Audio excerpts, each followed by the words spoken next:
Hello दोस्तों, welcome to online civil engineering. आज की वीडियो में हम पढ़ने वाले हैं civil engineering R S. Khurmi book के इरिगेशन इंजीनियरिंग वाले टॉपिक को। इरिगेशन इंजीनियरिंग जिसका वेटेज आजकल देखा जाए तो एसएससी जेई में भी काफ़ी अच्छा लेवल है इसका, और राजस्थान जेई में भी काफ़ी मार्क्स से इससे पूछा जाता है। तो दोस्तों ये मार्क्स के अगर अपन देखें तो बहुत ही हेल्पफुल होने वाला है इरिगेशन इंजीनियरिंग का टॉपिक। इसके सारे क्वेश्चंस को अपन करेंगे पूरे एक्सप्लेनेशन के साथ। तो दोस्तों आइए क्वेश्चंस को अपन स्टार्ट करते हैं, लेकिन उससे पहले चैनल्स को सब्सक्राइब कर दीजिए और वीडियो को शेयर और लाइक करें ज़्यादा से ज़्यादा। चलिए दोस्तों स्टार्ट करते हैं। पहला क्वेश्चन, द इरिगेशन इंजीनियरिंग में बी डिफाइन एज। यहाँ पे इरिगेशन इंजीनियरिंग है, इसकी डेफिनेशन पूछी गई है अपन से कि इसको कैसे डिफाइन किया जाता है। तो फर्स्ट ऑप्शन है the process of artificially supplying water to soil for raising crops. Means है जो इरिगेशन है वो क्रॉप्स को रेज करने के लिए जो वाटर आर्टिफिशियली वाटर को सप्लाई किया जाता है उसे अपन इरिगेशन इंजीनियरिंग बोलते हैं। तो दोस्तों पहला ऑप्शन है बिल्कुल सही है। सेकंड है ए science of planning and designing and efficient and economic irrigation system. ये एक साइंस है प्लानिंग और डिजाइनिंग का लिए, एक एफिशिएंट और एक इकोनॉमिक इरिगेशन सिस्टम को बनाने के लिए। तो दोस्तों इसका ऑप्शन नंबर बी बिल्कुल सही है। नेक्स्ट है the engineering of controlling and harnessing the various natural sources of water by the construction of dam, canals and finally distributing the water to the agriculture fields। तो दोस्तों ये option है, ये भी बिल्कुल सही होगा। तो जो फर्स्ट है इरिगेशन इंजीनियरिंग है, तीनों डेफिनेशंस की बिल्कुल सही है। तो इसका करेक्ट आंसर हो जाएगा option number D, all of the above. Next question, irrigation is necessary in an area.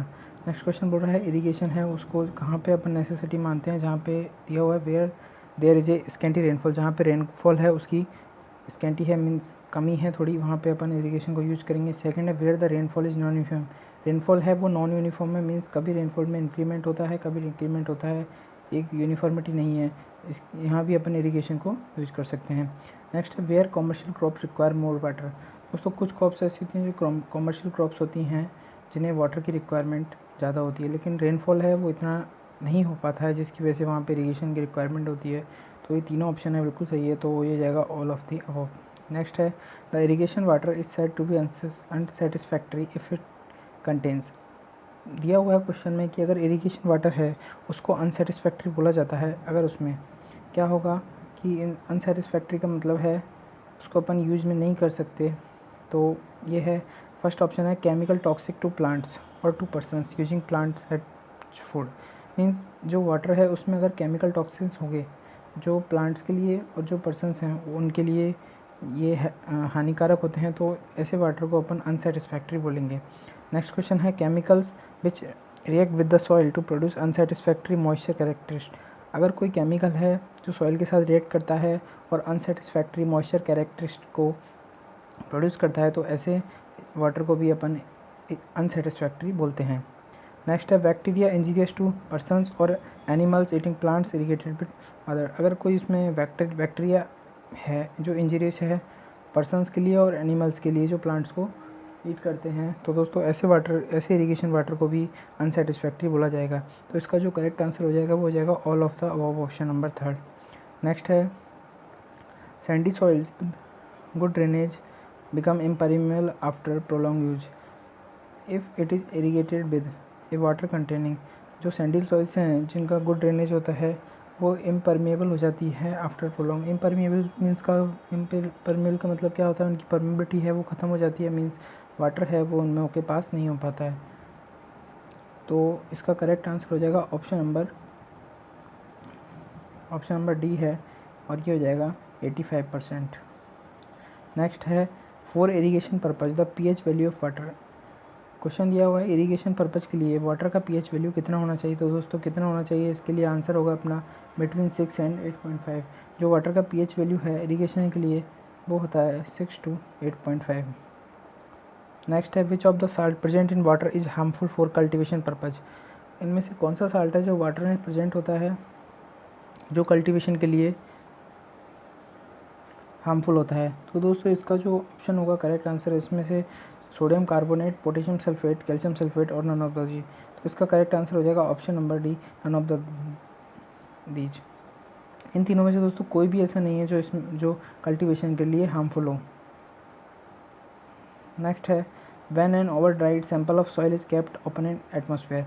अगर कोई ओवनराइड सैंपल है सॉइल का, उसको अपन एटमॉस्फेयर में ओपन कर देते हैं, it absorbs some amount of water, this water is known as, इस वाटर को क्या कहा जाता है? तो दोस्तों इस वाटर को कहा जाएगा अपने यहाँ पे हाइड्रोस्कोपिक वाटर बोलेंगे। हाइड्रोस्कोपिक वाटर क्या होता है कि ओवनराइड सैंपल है, अगर उसको एटमॉस्फेयर में ओपन रख दिया जाता है तो इसमें से ये क्या है, एटमॉस्फेयर से कुछ मॉइस्चर को कंजर्व कर लेता है, तो इस वाटर को क्या बोला जाता है? Hygroscopic water. नेक्स्ट क्वेश्चन है question number 8, a part of water which exist in the porous space of the soil by molecular attraction is known as, एक वाटर की क्वांटिटी है जो वाटर का पार्ट है जो एग्जिस्ट करता है porous space of the soil, soil की स्पेस में, बाई मॉलिक्यूलर अट्रैक्शन की वजह से जो वाटर सॉइल में कंजर्व होता है, तो उस वाटर को क्या बोला जाता है? तो दोस्तों यहाँ पे उस वाटर को बोला जाता है कैपिलरी वाटर, और यही है जो सॉइल के रूट जोन्स में पाया जाता है, इसी को अपन बोलते हैं कैपिलरी वाटर। नेक्स्ट है a part of water which will move out of soil if proper drainage is provided is known as gravitational water.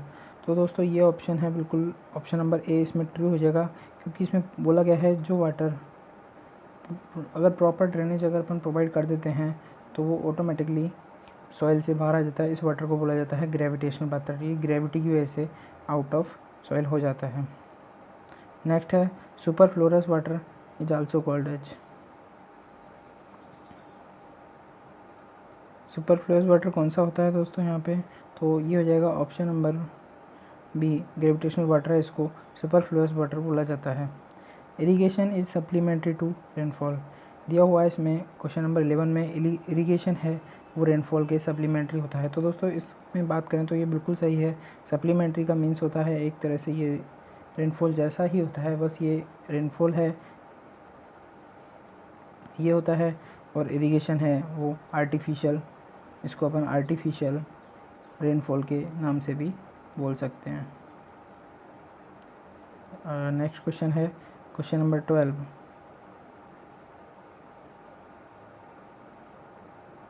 Irrigation dash is the chances of water logging, means irrigation जो अपन use करते हैं तो उसकी वजह से water logging है उस पर क्या फ़र्क पड़ता है? तो दोस्तों अगर इरिगेशन को कंट्रोल नहीं किया गया, प्रॉपरली नहीं किया जाता है, तो ये वाटर लॉगिंग का चांसेज है उसको इंक्रीज कर देता है। वाटर लॉगिंग क्या होता है दोस्तों? वाटर में सॉइल में वाटर का बहुत ज़्यादा अमाउंट प्रेजेंट हो जाना, अगर सॉइल में वाटर का बहुत ज़्यादा अमाउंट प्रेजेंट हो जिसकी वजह से वाटर लॉगिंग हो जाता है, जिसकी वजह से लीचिंग हो जाता है, ये एक फिनोमिना होता है, जो सॉइल में साल्ट है वो बहुत ज़्यादा प्रेजेंट हो जाता है, इसकी वजह से अपन को लीचिंग करानी पड़ती है सॉल्ट को रिमूव कराने के लिए, तो वाटर लॉगिंग के चांसेज हैं वो इंक्रीज हो जाते हैं इरिगेशन की वजह से। नेक्स्ट क्वेश्चन है irrigation is said to be a science of survival, इसमें बोला गया है कि इरिगेशन है उसको साइंस ऑफ सर्वाइवल कहा जाता है। तो दोस्तों ये बिल्कुल सही है, क्योंकि ये रेनफॉल का ही एक सप्लीमेंट्री बोला जाता है इसको, कि रेनफॉल का ही एक सपोर्टिव है, इसलिए इसको साइंस ऑफ सर्वाइवल भी बोला जाता है।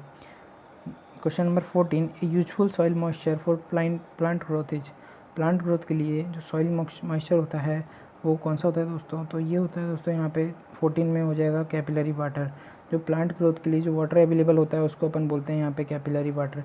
ये होता है वाटर, अगर कोई भी रूट है तो ये रूट जोन्स में ये वाटर अपन को फाइंड आउट होता है यहाँ पे, तो इस वाटर को बोला जाता है दोस्तों capillary water. The amount of water required to fill up the pore space in soil particle by replacing all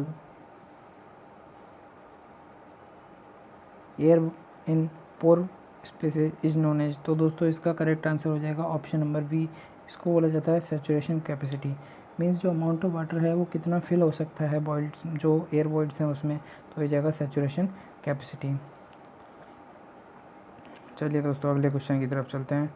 अगला क्वेश्चन है question number 16, the moisture content of soil after free drainage has removed most of the gravity water, जो moisture content होता है soil का free drainage के बाद काफ़ी सारे वाटर को क्या होता है, जो ग्रेविटी वाटर है वो चला जाता है, तो दोस्तों इसको क्या बोला जाता है? इसको बोलता है field capacity.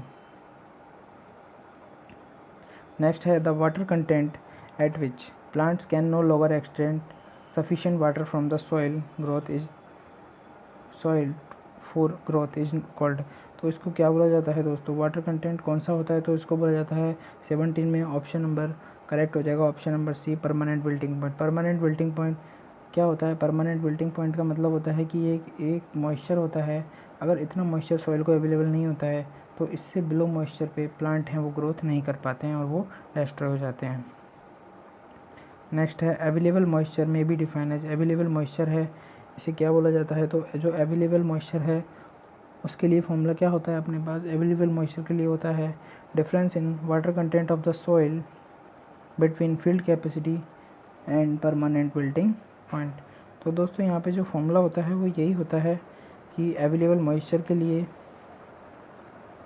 Available moisture equals to होता है field capacity minus permanent wilting point.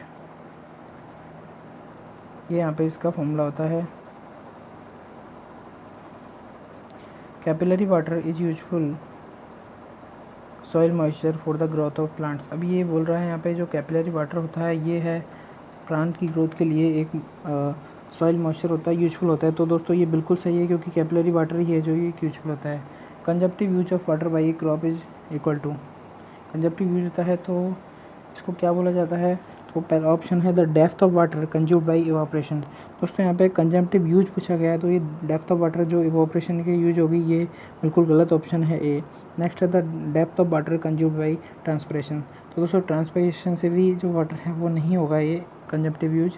Next है the depth of water consumed by evaporation and transpiration during crop growth including water consumed by accompanying weed growth. दोस्तों ये option है इसका बिल्कुल सही हो जाएगा यहाँ पे।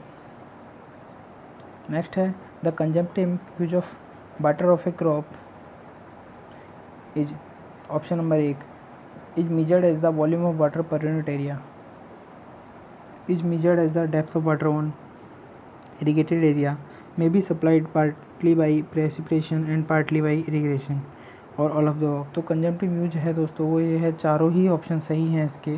कंजम्पटिव यूज जो होता है वाटर का वो volume of water per unit area पे मेजर किया जाता है इसको। Depth of water on irrigated area पे भी इसको मेजर कर सकते हैं अपन, और may be supplied partly by precipitation और इरिगेशन को मिला के। नेक्स्ट है which of the following statement is correct. इनमें से कौन सा स्टेटमेंट सही है ये अपन को यहाँ पे चूज करना है। तो 23 में ऑप्शन नंबर ए है the gravity water is harmful to the crops. जो ग्रेविटी वाटर होता है वो क्रॉप्स के लिए हार्मफुल होता है। तो यहाँ पे करेक्ट ऑप्शन के लिए इसने बात किया है। तो दोस्तों ये ऑप्शन है गलत। ये ग्रेविटी वाटर हार्मफुल तो नहीं होता है ये, लेकिन ये ग्रोथ के लिए यूज आता है। The hygroscopic water remains attached to the soil molecules by chemical bonds. जो हाइग्रोस्कोपिक वाटर है वो रिमेन्स सॉइल से अटैच रहता है बाई केमिकल बॉन्ड। तो दोस्तों ये ऑप्शन में ये भी गलत है। नेक्स्ट है the capillary water is utilize by the plants. तो दोस्तों ये ऑप्शन है बिल्कुल सही है क्योंकि प्लांट्स अपनी ग्रोथ के लिए जिस वाटर को यूज करते हैं उसे अपन यहाँ पे कैपिलरी वाटर ही बोलते हैं। तो दोस्तों ऑप्शन नंबर सी इसका करेक्ट आंसर हो जाएगा। नेक्स्ट है the ratio between the area of crop irrigated and the quantity of water require during entire period of the growth is known as. तो 24 में यहाँ पूछा गया है कि जो रेशो होगा दोस्तों, यहाँ पे रेशो पूछा गया है। किसका रेशो पूछा गया है? इसमें दिया हुआ है एरिया का और जो वाटर की क्वांटिटी है मीन्स क्यू।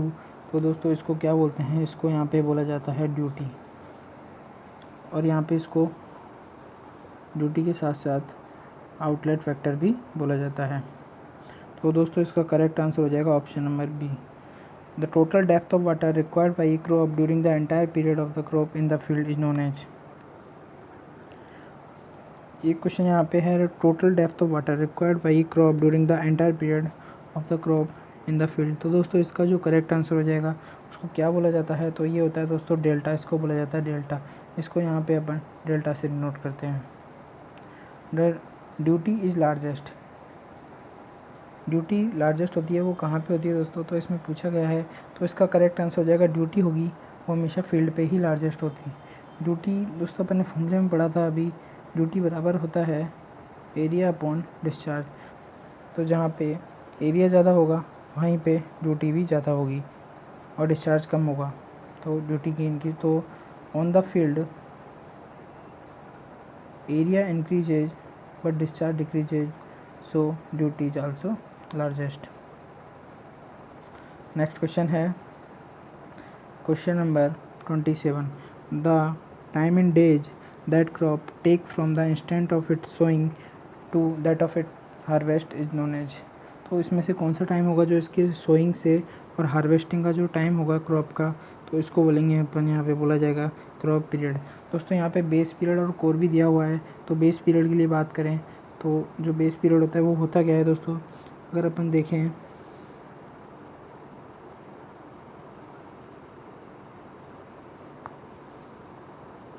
तो यहाँ पे है अपने, यहाँ पे ये क्रॉप है, ये यहाँ पे अपन ने इस क्रॉप को जब अपन ने सो किया था तो यहाँ पे इसकी सोइंग से लेके और हार्वेस्टिंग तक जो टाइम होगा इसको बोला जाएगा क्रॉप पीरियड।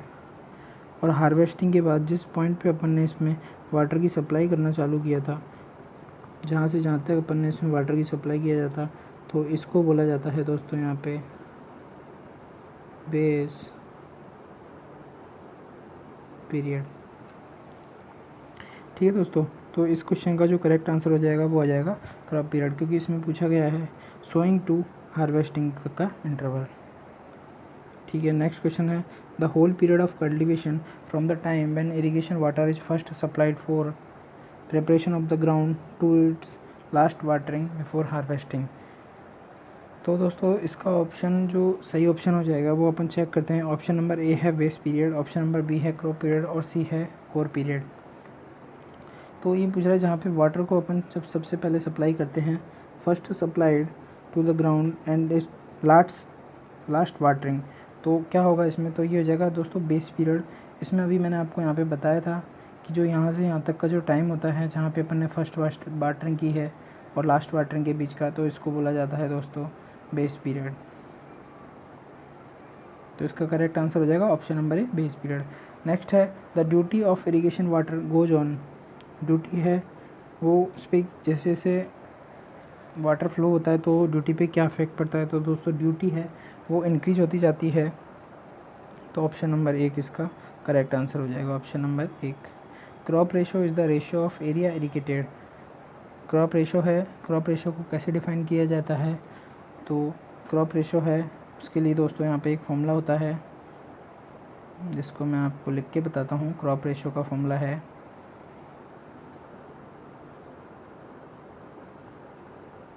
क्रॉप रेशो होता है area of kharif crop upon area of rabi. Means rabi और खरीफ की जो क्रॉप्स होती हैं उनके एरिया का जो रेशो करते हैं तो उसे बोला जाता है दोस्तों यहाँ पे क्रॉप रेशो। तो 30 में ऑप्शन नंबर हो जाएगा option number B correct option in kharif season to rabi season. Next है the duty of irrigation water will be less if. Irrigation water की ड्यूटी का बात करें तो ड्यूटी है वो लेस कम होगी। तो दोस्तों इसका ऑप्शन अगर अपन चेक करते हैं तो पहला ऑप्शन है एरिया इरिगेटेड इज़ मोर। अगर ड्यूटी है एरिया ज़्यादा होगा तो ड्यूटी पे क्या इफेक्ट पड़ेगा, water supply required is less. Water supply required है कम होगी तो ड्यूटी इस पे ड्यूटी इंक्रीज होगी। क्योंकि दोस्तों अपन फॉर्मूला पढ़ते हैं यहाँ पे ड्यूटी के लिए, ड्यूटी बराबर फॉर्मूला होता है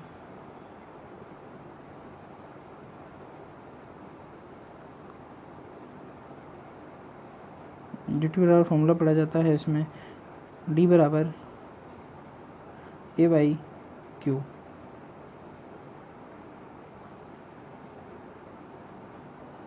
लिखा जाता है डी बराबर ए बाई क्यू। अब यहाँ पे अगर अपन क्यू को इंक्रीज कर देते हैं तो ड्यूटी है वो इसकी ऑटोमेटिक ही लेस हो जाएगी। तो क्या होगा यहाँ पे क्यू इंक्रीज होगा तो ड्यूटी लेस होगी। तो दोस्तों इस क्वेश्चन में पूछा गया है ड्यूटी लेस कब होगी, तो अगर वाटर सप्लाई रिक्वायर्ड है वो ज़्यादा हो जाएगी। मीन्स यहाँ पे क्यू की बात कर रहे हैं। नेक्स्ट है the relationship between duty in hectare cumec delta in metre and base period B in. तो दोस्तों यहाँ पे जो रिलेशन पूछा गया है इन तीनों के बीच में, तो क्या रिलेशन होगा, तो इसका हो जाएगा ऑप्शन नंबर एक डेल्टा बराबर होता है 8.64 बी बाई डी। नेक्स्ट है the area in which crop is grown at a particular time और क्रॉप सीजन इज कॉल्ड। तो उस एरिया को क्या बोला जाता है जिसमें क्रॉप क्या होता है कि एक पर्टिकुलर टाइम पे और एक क्रॉप सीजन में होता है, तो इसको बोला जाता है culturable commanded area. Option number B है इसका करेक्ट ऑप्शन। नेक्स्ट है question number 34, the first watering before sowing the crop is known as. इसमें दिया हुआ है before sowing the crops, means crops को सो करने से पहले, क्रॉप को उगाने से पहले जो फर्स्ट वाटरिंग की जाती है दोस्तों, यहाँ पे क्या किया जाता है, उसको बोला जाता है पेलियो इरिगेशन। दोस्तों पेलियो इरिगेशन क्या होता है, वाटर को क्रॉप को उगाने से पहले सॉइल में थोड़ा सा वाटर सप्लाई कर दिया जाता है ताकि सॉइल की फर्टिलिटी को इंक्रीज किया जा सके, तो इसको बोला जाता है paleo irrigation. The first watering when the crop has grown a few centimetre is called paleo. तो दोस्तों अभी अपन ने पढ़ा था पेलियो इरिगेशन होता है जो सॉइल को क्रॉप को सो करने से पहले फर्स्ट वाटरिंग की जाती है। और यहाँ पे दिया हुआ है 35 में कि फर्स्ट वाटरिंग होगी when the crop grown a few centimetre. तो फर्स्ट फ्यू सेंटीमीटर क्रॉप अगर ग्रोन हो जाती है तो उसके बाद करते हैं उसको तो बेस पीरियड बोला जाता है। तो ये हो जाएगा ये ऑप्शन गलत है, तो यहाँ पे अपन इसको डिसएग्री कर देंगे। तो दोस्तों यहीं तक था आज तक के वीडियो में, हमने 35 तक के क्वेश्चन कर लिए हैं। इससे आगे के क्वेश्चन हम अगली वीडियो में करेंगे। थैंक यू दोस्तों।